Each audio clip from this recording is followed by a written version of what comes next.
heading towards the base.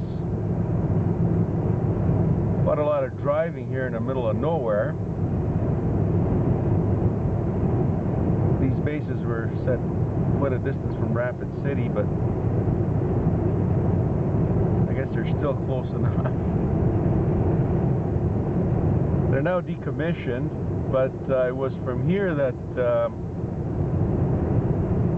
these missiles would have been fired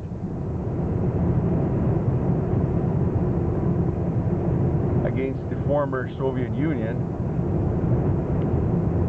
and destroy half the world, I guess. I don't know. Anyways, some of them are decommissioned now. I think they're still active ones, but they definitely have second, third, probably fourth strike capability because of their hardened base.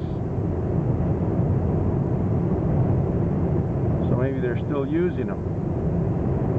They say they're using subs, but who knows?